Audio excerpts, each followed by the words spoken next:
जय हिंद शिक्षक साथियों। तो स्वागत है आपका चैनल पे। और आज का जो हमारा मोस्ट इम्पोर्टेंट टॉपिक है गति, यानी जो साइंस शिक्षक भर्ती में 10 नंबर का पूछा जाता है उसकी संपूर्ण तैयारी चैनल पे कराई जाएगी। इसलिए आप चैनल को सब्सक्राइब करके बेल नोटिफिकेशन ऑन कर लें ताकि ऐसी बेहतरीन वीडियोस आप तक पहुंचती रहे। देखिए आज का जो हमारा मोस्ट इम्पोर्टेंट टॉपिक है मोशन, यानी जो गति होती है उससे जो उसका जो कॉन्सेप्ट है, क्वेश्चन कैसे पूछे जाते हैं, आपको आंसर कैसे देना है, ये जो सारा कुछ आज के वीडियो में बेहद ही क्लियरिफिकेंस के साथ बताया गया है, बहुत ही सहज और सरल तरीके से, ताकि जो सारी की सारी चीज़ें पहली बार में आपके माइंड में सेट हो जाए और इससे आने वाला कोई भी क्वेश्चन आपसे कभी भी न छूटे। तो चलिए स्टार्ट करते हैं इसकी बेहद इंपॉर्टेंट क्लास। और यदि आपको मेरा प्रयास पसंद आए तो वीडियो को लाइक और एक प्यारा सा कमेंट जरूर करिएगा। तो चलिए स्टार्ट करते हैं इसकी बेहद इंपॉर्टेंट क्लास गति। तो हम सबसे पहले जानेंगे कि आखिर गति होती क्या है, मोशन होता क्या है। तो देखिए कहा जा रहा है कि यदि किसी वस्तु की स्थिति किसी स्थिर वस्तु के सापेक्ष समय के साथ बदलती है तो उसे गति कहते हैं। ठीक है, मान लीजिए कोई वस्तु है, ठीक है, वो स्थित है, ठीक है, तो इसमें यह कहा जा रहा है कि किसी वस्तु की स्थिति किसी स्थिर वस्तु के सापेक्ष समय के साथ बदलती रहती है तो उसे गति कहते हैं। तो आप इसको समझेंगे कैसे? तो मान लीजिए चलती ट्रेन से जो बिजली पोल या पटरी के किनारे स्थित पेड़ पौधों के सापेक्ष अपनी स्थिति बदलती रहती है।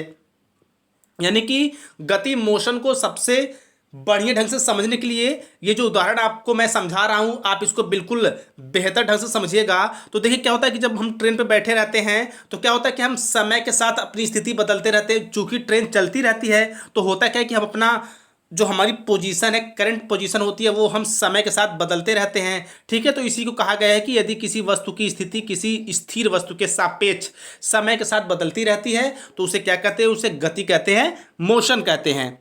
आगे चलेंगे, दूरी के विषय में डिस्कस करेंगे कि दूरी किसे कहते हैं। देखिए कॉन्सेप्ट यदि आप समझ ले रहे हैं मोशन का तो इससे आने वाला आपका कोई भी क्वेश्चन नहीं छूटेगा। और आज की वीडियोस बेहद इंपॉर्टेंट होने वाली है और ये मेरा चैलेंज है, इसे समझने के बाद, यह वीडियो को देखने के बाद आपका गति में कोई भी डाउट नहीं रहेगा। देखिए हम बात करेंगे दूरी की, तो दूरी किसे कहते हैं। देखिए एक नंबर में पूछा जा सकता है जैसे दूरी किसे कहते हैं, विस्थापन क्या है, गति क्या है। इसलिए मेरा मेन पर्पस यही है कि गति के अंतर्गत जितने भी इंपॉर्टेंट चीज़ें आती हैं वो आपको बताई जाए, सिखाई जाए। तो हम बात करेंगे दूरी के विषय में। तो देखिए वस्तु द्वारा किसी समय अंतराल में तय किया गया मार्ग की संपूर्ण लंबाई को दूरी कहते हैं। यह अदिश राशि है, यह सदैव धनात्मक होती है। देखिए दूरी से आपने 3 बातें सीखी।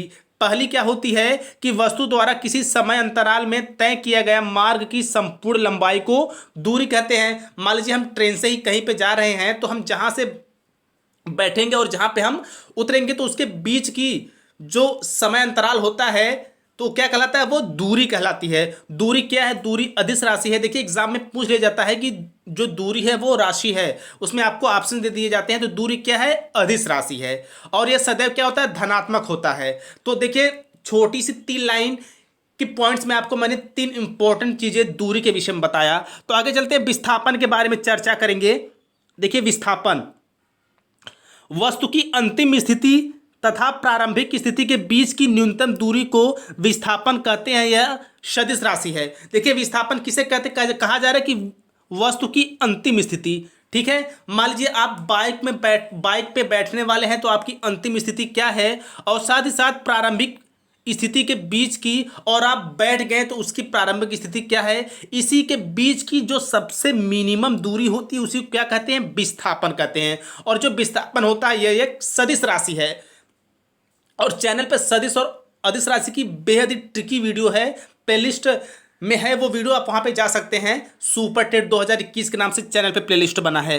तो आगे चलते हैं, हम बात करेंगे वेग के विषय में। तो देखिए वेग क्या होता है। देखिए वेग, तो देखिए कोई वस्तु इकाई समय में किसी निश्चित दिशा में कितनी दूरी तय करती है, यानी जितनी विस्थापित होती है उसे उस वस्तु का वेग कहा जाता है। वेग कहते हैं, यह सदिश राशि है। तो देखिए आप समझ लीजिए वेग किसे कहते हैं। देखिए वेग की बात हो रही है यहाँ पे। वेग मान लीजिए कोई वस्तु है वो इकाई समय में किसी निश्चित दिशा में कितनी दूरी तय करती है। मान लीजिए आपने कोई पत्थर फेंका, जिस भी दिशा में आपने फेंका, तो वो जितना दूरी तय करेगी उसे हम उस वस्तु का वेग कहते हैं। ठीक है, और वेग क्या है? एक सदिश राशि है। हम बात करेंगे त्वरण के विषय में। तो देखिए, जो त्वरण होता है, किसी वस्तु के वेग परिवर्तन की दर को उस वस्तु का त्वरण कहते हैं। यानी कि वेग परिवर्तन, मान लीजिए आपने कोई वस्तु फेंका, तो क्या होगी कि उसकी जो वेग होगा दिन पर, जैसे उसका जो वेग होता है वो तो परिवर्तित होता रहता है। ठीक है, ये तो है नहीं कि आपने जिस स्पीड से मान लीजिए कोई पत्थर फेंका आसमान की तरफ, तो जाहिर सी बात है ऊपर जाते जाते जाते जाते वो स्पीड कम होती चली जाएगी। तो वही जो इसके परिवर्तन का दर होता है त्वरण कहलाता है। यानी किसी वस्तु के वेग परिवर्तन की दर को उस वस्तु का त्वरण कहते हैं। सो आई होप त्वरण, विस्थापन, गति और दूरी को आप बिल्कुल सहज ढंग से समझ गए होंगे। तो आगे हम चलते हैं न्यूटन के गति के नियम, और यहाँ से क्वेश्चन पक्का पूछे जाएंगे। तो चलिए हम बात करेंगे न्यूटन की गति के नियम। तो देखिए, जो हमारे न्यूटन हैं बेहद ही फेमस और बहुत ही माइंडेड वैज्ञानिक थे। इन्होंने गति के 3 महत्वपूर्ण नियम दिए, और इन नियमों को मैं बिल्कुल पानी की तरह क्लियर बताऊंगा आपको, ताकि सारी की सारी जो चीज़ें आपके माइंड में बिल्कुल सेट हो जाएं। तो देखिए, हम इनके बारे में कुछ इन्फो जान लेते हैं। जैसे कहा जा रहा है कि गति के नियम का सबसे पहले सर आइजैक न्यूटन ने 1687 ईस्वी होगा यहाँ पे, ईस्वी में अपनी पुस्तक प्रिंसिपिया। अब देखिए, क्वेश्चन ये भी पूछा जा सकता है कि न्यूटन का जो गति का नियम है वह उन्होंने किस बुक में डिस्कस किया था? वह है प्रिंसिपिया। ठीक है, उसमें उन्होंने न्यूटन ने गति संबंधित तत्वों को प्रतिपादित किया था। इसलिए इनके नाम के सम्मान में इन नियमों को न्यूटन के गति के नियम से भी जाना जाता है। देखिए, जैसा आपने अक्सर देखा होगा कि वैज्ञानिक के नाम से जो उन्होंने खोज की हुई चीज़ें रहती हैं, उनका नाम भी उन्हीं पे पड़ जाता है। तो जाहिर सी बात है, न्यूटन ने गति के नियमों की खोज की है, तो जो गति के नियम है वे क्या कहलाते हैं? न्यूटन के गति के नियम। तो गति के नियम बेसिकली 3 है, और इनको हम बिल्कुल बेहतर ढंग से पढ़ेंगे। आगे चलते हैं। जो पहला नियम है, तो देखिए देखिए मैं आपको बता दूं कि जो मान लीजिए जो न्यूटन का गति का प्रथम नियम है, इन नियम के साथ साथ मैं आपको 6 से 7 एग्जाम्पल्स भी बताऊंगा, और जो एग्जाम्पल्स होंगे बेहद ही इंपॉर्टेंट होंगे, क्योंकि जो क्वेश्चंस होते हैं वहीं से बनते हैं। तो आपको उनके जो एग्जाम्पल्स हैं बिल्कुल ध्यान से अपने माइंड में सेट करना है। बस आपको क्या करना है? चीज़ों को बेहतर ढंग से समझना है। बस आपको अपने माइंड में उनके एग्जाम्पल्स को रखना है, ताकि आप जो सही ऑप्शन हो उसे चूज कर पाओ। तो चलिए हम प्रथम नियम के बारे में डिस्कस करें। गति का जो प्रथम नियम न्यूटन ने दिया था, तो इसमें उन्होंने कहा था कि कोई वस्तु विराम की अवस्था में है तो वह विराम की अवस्था में ही रहेगी। यदि वह एक समान गति से किसी सीधी रेखा में चल रही है तो वह वैसे ही चलती रहेगी जब तक कि उस पर कोई बाहरी बल लगाकर उसकी अवस्था में परिवर्तन न किया जाए। इसे जड़त्व का नियम भी कहते हैं। ठीक है, तो देखिए, इसमें क्वेश्चन में कहा क्या जा रहा है कि मान लीजिए कोई वस्तु है, मान लीजिए कोई पत्थर है, मान लीजिए कोई पत्थर है, वह आपके सामने रखा है, तो वह स्थिर अवस्था में है, तो वह स्थिर ही अवस्था में रहेगा जब तक कि हम उसे धक्का नहीं देंगे या फिर उठा के फेंक नहीं देंगे। तो क्या होगा? स्थिर ही रहेगा। तो इसमें यही कहा जा रहा है। और मान लीजिए कोई वस्तु है जो चल रही है, ठीक है, वो एक समान गति से चल रही है, तो जब तक हम उसे ज़्यादा और जोर से धक्का नहीं देंगे या फिर उसमें कोई अलग से स्पीड नहीं लगाएंगे, तो वो एक समान क्या होगा? चलता रहेगा। देखिए, आप ऐसे भी समझ सकते हैं। मान लीजिए आप साइकिल चला रहे हो, ठीक है, मान लीजिए आप साइकिल चला रहते हैं, या फिर मान लीजिए आप बाइक ही चला रहे हैं, सपोज दैट। तो क्या होता है कि जब आप बाइक चला रहे होते हैं, तो जब आप उसका एक्सीलेटर जो होता है वो समान किए रहते हैं, तो जो आपकी बाइक रहती है वो एक समान स्पीड से भागती है। अब आप जैसे ही स्पीड को थोड़ा सा बढ़ाते हैं, जो बाइक क्या होती है, उसकी स्पीड झट से बढ़ जाती है। तो यही क्या कहता है? न्यूटन के गति का प्रथम नियम यही कहता है कि यदि कोई वस्तु विराम की अवस्था में है तो वह विराम ही रहेगी जब तक हम उस पर कोई बाहरी बल न लगाएं। और साथ ही साथ जो न्यूटन के गति का प्रथम नियम है, इसे जड़त्व का नियम भी कहते हैं। ठीक है, क्वेश्चन में पूछा जा सकता है कि जड़त्व का नियम किससे संबंधित है, तो वह न्यूटन के गति के प्रथम नियम से संबंधित है। सो आई होप न्यूटन के गति के प्रथम नियम आप बिल्कुल क्लियरली समझ गए होंगे। आगे बढ़ते हैं इसके उदाहरण की तरफ, जहां से क्वेश्चन पक्का बनते हैं। तो उदाहरण 1 है, रुकी हुई गाड़ी के अचानक चल पड़ने पर उसमें बैठे यात्री पीछे की ओर झुक जाते हैं। ठीक है, आपने खुद फील किया होगा, जब आप किसी ट्रेन में गाड़ी में बैठे होते हैं, जब वह गाड़ी जो होती है क्या होता है, जब वो अचानक से धीरे से स्टार्ट होती है या फिर चलना प्रारंभ करती है, तो हम क्या करते हैं? आगे की तरफ झुकते हैं। ठीक है, हम पीछे की तरफ नहीं झुकते, हम आगे की तरफ झुकते हैं। यानी कि रुकी हुई गाड़ी के अचानक चल पड़ने पर उसमें बैठे यात्री पीछे की ओर झुक जाते हैं। आगे चलते हैं, देखिए क्वेश्चन नंबर सॉरी जो एग्जाम्पल नंबर 2 है, इसमें कहा जा रहा है कि चलती हुई गाड़ी के अचानक रुकने पर उसमें बैठे यात्री आगे की ओर झुक जाते हैं। देखिए जब गाड़ी या ट्रेन, ठीक है, जब अचानक रुकती है तो क्या होता है, हम आगे की ओर झुक जाते हैं, और जब स्टार्ट होती है तो हम पीछे की ओर झुक जाते हैं। ये किसके अंतर्गत आता है, तो ये आता है न्यूटन के गति के प्रथम नियम के अंतर्गत। देखिए क्वेश्चन में यही रहेगा और आपसे पूछेगा कि यह न्यूटन के गति के किस नियम से संबंधित है, ठीक है। और एग्जाम्पल तीसरे में कहा जा रहा है कि गोली मारने से कांच में गोल छेद हो जाता है, परंतु पत्थर मारने पर वह कांच टुकड़े टुकड़े हो जाते हैं। आपने देखा होगा यदि हम गन से, बंदूक से किसी ग्लास वगैरह पर मारते हैं, मान लीजिए कार का कांच है, उस पर बंदूक से हम शूट करेंगे तो क्या होगा, वहाँ पे यानी कि जो उसका रिंग बनेगा बिल्कुल गोल होगा, बट हम जैसे किसी पत्थर से उस पर वार करेंगे वो बिल्कुल ऐसा चूर सा हो जाता है, बिल्कुल फैल सा जाता है। देखिए जो एग्जाम्पल्स नंबर 4 कहा जा रहा है कि हथौड़े के हत्थे में कसने के लिए हत्थे को जमीन पर मारते हैं। देखिए कोई भी ऐसी चीज़ जिसमें लकड़ी के हत्थे लगे होते हैं तो उस हत्थे को उस औजार से कसने के लिए हम उसे जमीन पे मारते हैं, ताकि जो हत्था होता है वह औजार से बिल्कुल कस के बच जाता है, बिल्कुल कस हो जाता है।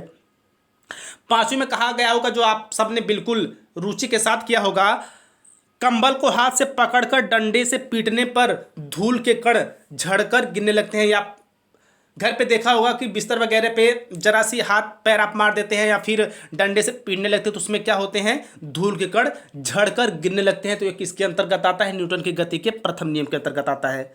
छठा जो एग्जाम्पल है वो है पेड़ की टहनियों को हिलाने से उसके फल टूटकर गिर जाना। बेहद इंपॉर्टेंट एग्जाम्पल है ये जानिए। मैंने जो 6 एग्जाम्पल बताए हैं आपको, ये कहीं ना कहीं आपको 1 से 2 नंबर फिक्स करने वाले हैं और क्वेश्चन इससे बाहर नहीं बनेगा। इसलिए आप जितने भी एग्जाम्पल्स हैं उसको अपने माइंड में जरूर रखिएगा, ठीक है।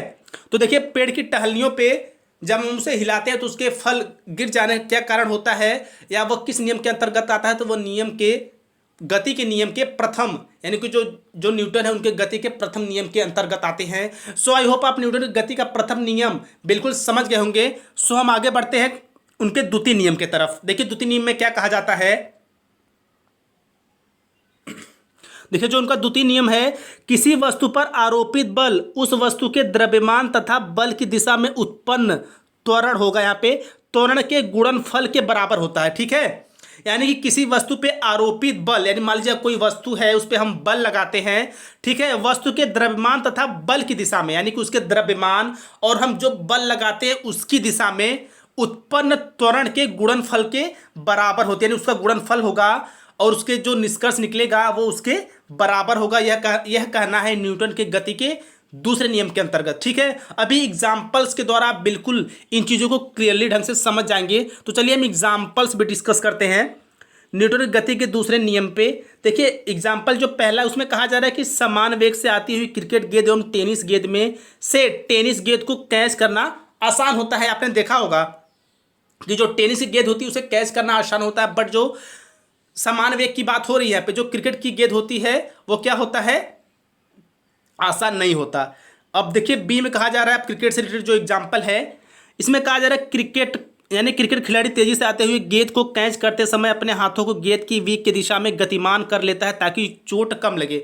आप खुद क्रिकेट खेले होंगे और आप बिल्कुल बेहतर ढंग से चीज़ों को समझ रहे भी होंगे। मान लीजिए आपके पास कोई कैच आता है एट द टाइम आप प्लेइंग क्रिकेट, जब आप क्रिकेट खेल रहे होते हैं तो मान लीजिए आपके सामने कोई हैवी कैच आए फिर या स्पीड या शॉर्ट कैच आए, तो आप क्या करते हैं, बॉल को जैसे ही आपके नज़दीक तक आती है आप अपना हाथ भी उसी दिशा में पीछे की तरफ खींचते हैं और कैच क्या करता है, यानी जो कैच होता है वो मतलब लपाक से आप उसको लपक लेते हैं, पकड़ लेते हैं। यदि आप बॉल की दिशा में अपने हाथों को पीछे नहीं खींचेंगे तो क्या होगा, कैच भी नहीं आप पकड़ पाओगे और क्या होगा, हमें चोट भी लग जाएगी। इसलिए क्या होता है कि जो खिलाड़ी होता है वो अपने हाथों को गेंद की दिशा में पीछे की तरफ खींचता है ताकि उससे चोट भी कम लगे, चोट भी नहीं लगती और जो कैच होता है वो आसानी से पकड़ में आ जाता है।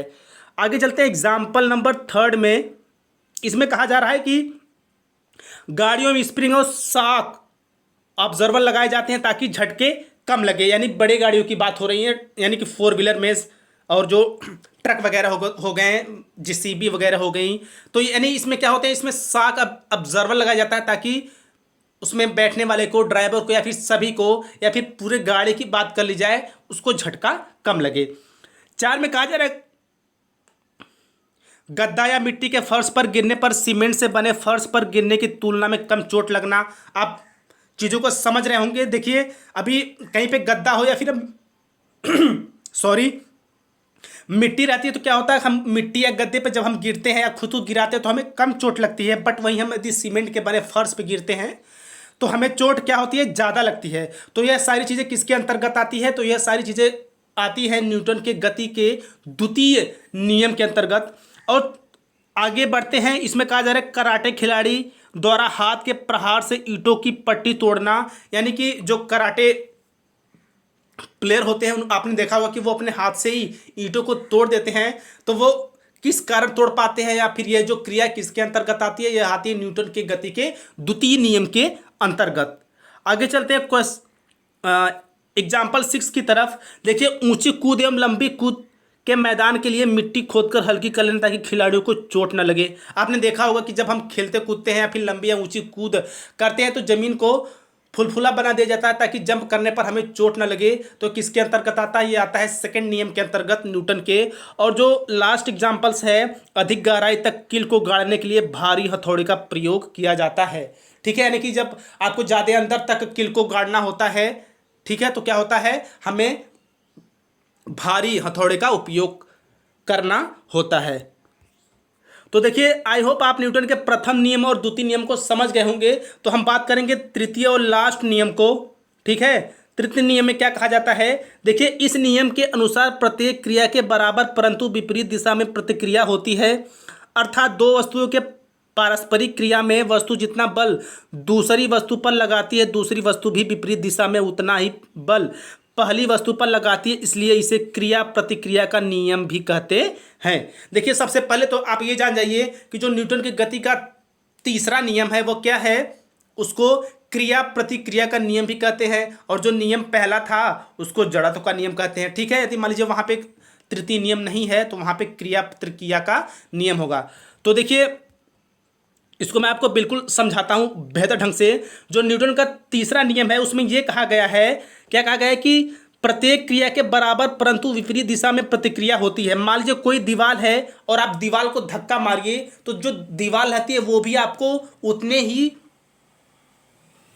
यानी कि उतने ही बल से आपको धक्का मारेगी। यानी कि हम जिस वस्तु पर जितना बल लगाते हैं वह वस्तु हम पे भी उतना ही बल लगाएगी। यह कहना है न्यूटन के तृतीय नियम के अंतर्गत, यानी क्रिया प्रतिक्रिया के नियम के अंतर्गत। देखिए क्रिया प्रतिक्रिया का नियम इसको इसलिए भी कहते हैं क्योंकि हम जिस भी चीज़ पर क्रिया करते हैं वह जो चीज़ होती है वो हम पर भी प्रतिक्रिया करती है।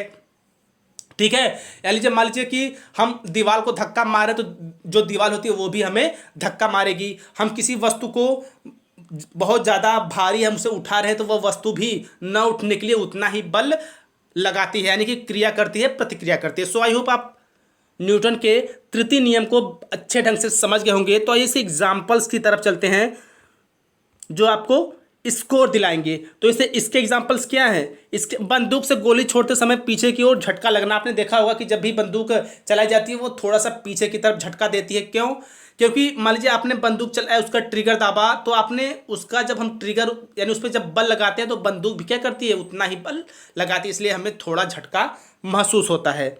दूसरे में कहा जा रहा है नाव से जमीन पर कूदने पर नाव पीछे हट जाती है। आपने देखा होगा जब आप रिवर्स वगैरह में गए होंगे, नदी समुद्र में कहीं भी घूमने टहलने पिकनिक मनाने गए होंगे तो आपने देखा होगा जब आप किनारे पे नाव से कूदते हैं तो नाव क्या होती है, पीछे हट जाती है। क्यों हट जाती है, क्योंकि हम जब अपने पैर क्या होता है, हमारे पैर से हम बल लगाते हैं, चूंकि हम जंप करते हैं तो हमारे पैर से बल लगता है, तो नाव भी सेम बल लगाती है, इसलिए क्या होता है, नाव पीछे हो जाती है। ठीक है, नाव खेलने के लिए बांस की जमीन को दबाना। आपने देखा हुआ जो पतवार होती है नाव खेलने के लिए वो क्या होता है, हम जमीन पे दाबते हैं तो ही नाव क्या होती है, आगे बढ़ती है। यह क्रिया किसके अंतर्गत आती है, यह आती है न्यूटन के तृतीय नियम क्रिया के अंतर्गत या क्रिया प्रतिक्रिया के अंतर्गत। और देखिए जो चौथा एग्जाम्पल है, कुआं से पानी खींचते समय रस्सी टूट जाने पर व्यक्ति पीछे की ओर गिर जाना। यह किसके अंतर्गत आता है, न्यूटन के गति के क्रिया यानी कि न्यूटन की गति के तृतीय नियम के अंतर्गत आता है या फिर क्रिया प्रतिक्रिया नियम के अंतर्गत आता है। पांचवा में कहा जा रहा है ऊंचाई से कूदने पर चोट लगना और रॉकेट का आगे बढ़ना न्यूटन के तृतीय नियम की पुष्टि करता है। सो आई होप गति का जो कॉन्सेप्ट है और इससे क्वेश्चन कैसे पूछे जाएंगे और इसके जो बेस्ट एग्जाम्पल्स है वो मैंने आपको सिखाया। सो आई होप ये वीडियो आपको जरूर पसंद आई होगी। और वीडियो आपको कैसी लगी कमेंट करके ज़रूर बताइएगा।